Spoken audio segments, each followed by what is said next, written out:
Picture मध्ये तर तुम्ही खूप पोलीस दबंग ऑफिसर बघितले असतील, पण मी तुम्हाला आज असा पोलीस दबंग ऑफिसर दाखवतो जो रिअल लाईफ मध्ये एक हिरो नसून एक व्हिलन आहे. त्याचं नाव आहे अविनाश पांडे.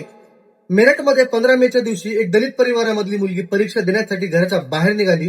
तेव्हा रस्त्यामध्ये तिला 7 ते 8 मुलं पकडतात आणि तिचं अपहरण करून तिचा शारीरिक छळ करतात, तिची हत्या करतात आणि तिची बॉडी ओळखू येऊ नये म्हणून तिच्या चेहऱ्यावरती तेजाब फेकतात. 17 मेच्या दिवशी ललिता गौतमची बॉडी सापडते. बॉडी सापडल्यानंतर पुढील कारवाई सुद्धा होते आणि कारवाई झाल्याच्या 1 महिन्यापर्यंत एकही आरोपीला अटक करण्यात आलेले नसते. त्यामुळे चिडलेल्या दलित समाज कलेक्टरला निवेदन देण्यासाठी दलित समाज जातो, पण त्यानंतर पोलीसवाले कलेक्टर ऑफिसचं गेट बंद करतात. त्यामुळे चिडलेला दलित समाज हा रस्त्यावरतीच बसून उपोषण करतो, आंदोलन करतो. 3 तासापर्यंत हे आंदोलन चालू असतं. त्यानंतर ते जातीवादी एसएसपी अविनाश पांडे येतो आणि शिवीगाळ करतो आणि सगळ्यांना अमानुषपणे मारहाण करतो.